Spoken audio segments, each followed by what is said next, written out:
I've got to talk to you guys about the Alito story. It's been everywhere. And I want to know what you think about it. So the story is, for the audience members who haven't been paying attention, Justice Samuel Alito has a home down in the DC area, and then he has a vacation home on the Jersey Shore. Yes, same. Go Jersey.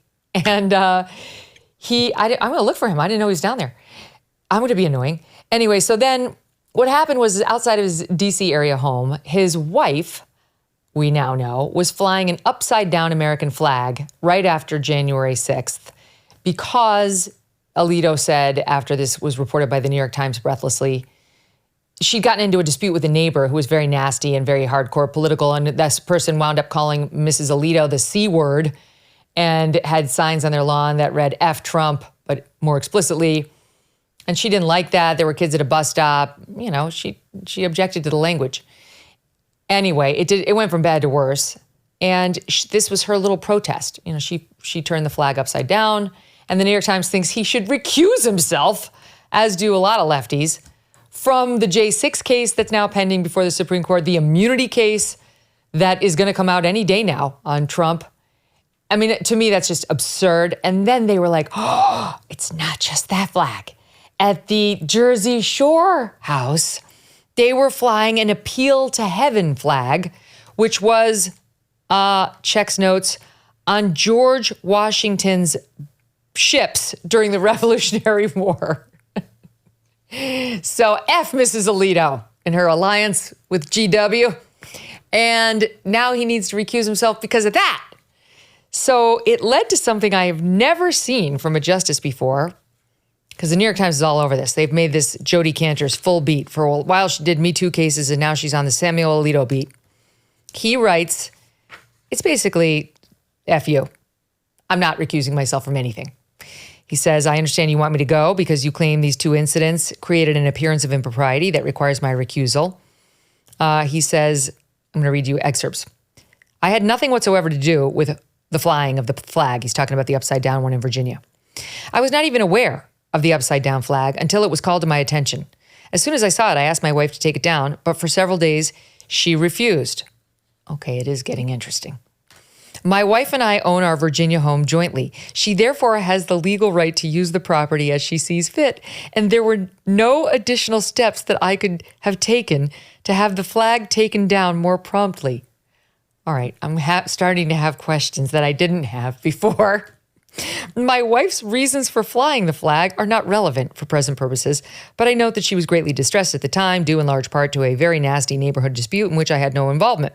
A house on the street displayed a sign attacking her personally, and a man who was living in the house trailed her all the way down the street, berated her in my presence using foul language, including what I regard as the vilest epithet that can be addressed to a woman. My wife's a private citizen, and she possesses the same First Amendment rights as every other American. She makes her own decisions, and I have always respected her right to do so. She has made many sacrifices to accommodate my service on the Supreme Court, including the insult of having to endure numerous loud, obscene, and personally insulting protests in front of our home that continue to this day and now threaten to escalate. As for the Appeal to Heaven flag, I had no involvement in the decision to fly that flag either. He says, my wife is fond of flying flags. I'm not. She was solely responsible for having the flagpoles put up at our residences and has flown a wide variety of them over the years. College flags, sports flags, religious flags, seasonal flags, and on. I was not familiar with the Appeal to Heaven flag when my wife flew it. She may have mentioned that it dates back to the American Revolution, and I assumed she was flying it to express a patriotic and religious message. I was not aware of any connection between the historic flag and the Stop the Steal movement, as is now alleged, FYI. And neither was my wife. She did not fly it to associate herself with that or any other group.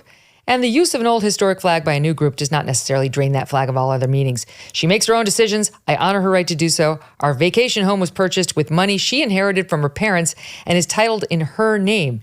It's a place away from Washington where she should be able to relax. This is so interesting. I'm so interested. Like, he went deep. He went to the legalities of ownership and control over one's wife. Like, I would have expected him to be like, bye, I'm not doing it. So what does it tell us? I'll start with you on it, Dave, that he went this far. Me doth protest too much, right? Or he doth protest too much. I I'm troubled by it, Megyn, because he's got a rap sheet. He was the one at Obama's State of the Union speech who broke custom and shook his head and said that's not true when Obama was talking about the Obama broke custom by attacking the justices personally as they did him the courtesy of showing up to his State of the Union. Wrong. Right. Wrong. But you gotta sit there and you gotta be stone-faced because you're supposed to be above politics, and he's there fighting back. And then what does he do to respond to these charges, these allegations? He goes on Fox News and gives an interview. And so you see why a lot of people are like, man, this guy should be above politics. And the fact that he is throwing his wife under the bus for flying these flags that have been co-opted by the January 6th rioters is troubling. And look, the Supreme Court makes its own rules. They interpret their own rules. They can get away with anything. And I think that's one reason why so many people have had a loss of faith in the John Roberts Supreme Court. And John Roberts is bemoaning that fact, but look at the mirror, because it's your own justice taking these trips, not reporting them. Clarence Thomas's wife being involved with January 6th, and they do nothing about it. So that's the frustration that a lot of people on my side of the aisle are feeling. Oh my God, Mike, I love Dave, but there was a lot wrong in what he just said there. A lot. Yeah, I would say this, that these Supreme Court justices don't own their wives. And if anyone's ever met Martha Ann Alito or Jenny Thomas or Louise Gorsuch, I don't think that their husbands are going to be able to tell them to keep their mouth shut.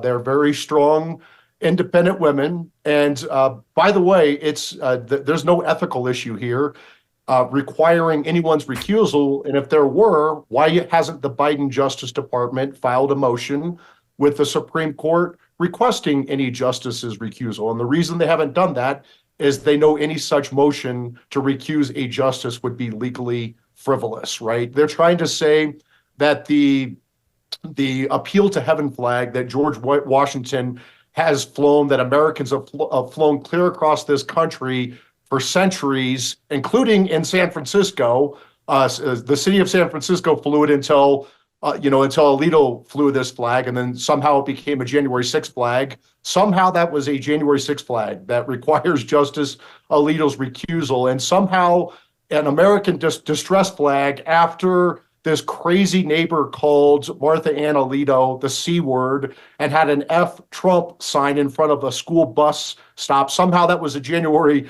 6th solidarity flag for Mrs. Alito. That is utter nonsense. Remember when Ruth Bader Ginsburg wore her dissent collar after President Trump was elected? I mean, there's no other explanation because they didn't even issue opinions that day from which she could have dissented. She wore her dissent collar because President Trump was elected. I don't remember seeing anyone calling for Ruth Bader Ginsburg's recusal from Trump cases. This is political garbage. So, Dave, Alito did not go on Fox News and give an interview. Shannon Bream, who was for years the Supreme Court correspondent, called him up, and he gave her a statement about the wife having been harassed, which was totally appropriate. I mean, he spoke to Fox. He didn't speak to the New York Times. Right on. I would do the same thing. I wouldn't speak to the New York Times. They've tried to get me many times. I don't consider them honest brokers. So I get where he was coming from, and he issued a widely distributed paper statement, and then he wrote this in response to the partisans in the House and the Senate breathing down his neck. So while the left is making this up into a big thing, what they're really mad about is he had two flags outside of his houses where another person lives, who's allowed to be a partisan, by the way. She's 100% allowed to be a rabid partisan if that's what she wants. There's absolutely no prohibition against her being political or acting politically. And he points out she has the right to live here. She has the right to fly the flag. Yes, it's a little weird that he's like, she's an independent woman. And I could have done without the weird language, but fine. I'm on his side, totally on his side. And what this really seems to me to be about is the left is upset that for the first time in our lifetimes, we have a conservative majority on the high court. So they do everything within their power to delegitimize them. Well, there are also reports that this flag was flown, the upside down American flag was flown well before this incident where she was spitting on her neighbor who was calling her this ugly word. So it's a mess and it doesn't look good. And so even if she had a stop the steal, if she had a banner that read stop the steal, that he's coming out and saying, I represent to you as a sitting Supreme Court justice. That was my wife's flag. I was not behind it. And I did ask her to take it down. That's enough. It's over. Even if Justice Alito has those thoughts privately, you can't prove it, first of all, and he has no obligation to recuse himself from a case in which he may have private feelings. The question is, can he separate himself? You don't think Ruth Bader Ginsburg had private feelings when abortion cases went up to the U.S. Supreme Court, having come from Planned Parenthood? I mean, or whatever it was. It was ACLU. My point is, he's done nothing wrong. Well, because the Supreme Court gets to establish its own rules and interpret their own rules, he can do what he wants. It's ironic, though. He did write an opinion where he said a homeowner who flew a flag, it represents that homeowner's views. It's like right on point. And obviously, it's not going to mean he has to recuse himself from this case. But I do think when you have an appearance of impropriety, and yes, if his wife did fly the Stop the Steal flag, I would think that he should recuse himself. I do think this is one level below that, but it's enough where so many people have lost their confidence in the Supreme Court that perhaps they should step aside. The left has lost its confidence in the Supreme Court. Mike, you used to clerk there. The left has lost its confidence because they've lost their majority. That's exactly what happened. Yeah, and I was the chief counsel for nominations on the Senate Judiciary Committee with oversight over the federal judiciary, including ethics for the Supreme Court. Remember, with the Supreme Court, they're not interchangeable like the lower federal court judges. You can't substitute them out. There is a presumption, a strong presumption, that Supreme Court justices do not recuse on cases based upon the appearance of impropriety because they don't want people playing games to try to target conservative or liberal justices to get them to recuse on key cases like presidential immunity to flip the outcome in a case. As we draw near another critical election, it's not just about casting your vote, it's about elevating your voice. I want to tell you about the Association of Mature American Citizens, or AMAC. That's more than just a senior discount organization. They unite like-minded patriots committed to preserving our cherished values and actively opposing the leftist agenda. As AMAC's membership grows, Washington listens. Every new member strengthens this movement. If you love America, check out amac.us/Megyn and consider becoming a 4-year member for just $30. AMAC membership gives you access to the AMAC magazine, free Social Security and Medicare guidance, money-saving discounts, trusted news, sweepstakes, and more. Take advantage of their election year sale, 4 years for just $30. By joining the over 2 million members, get your voice heard. Join now at amac.us/Megyn. That's amac.us/MEGYN.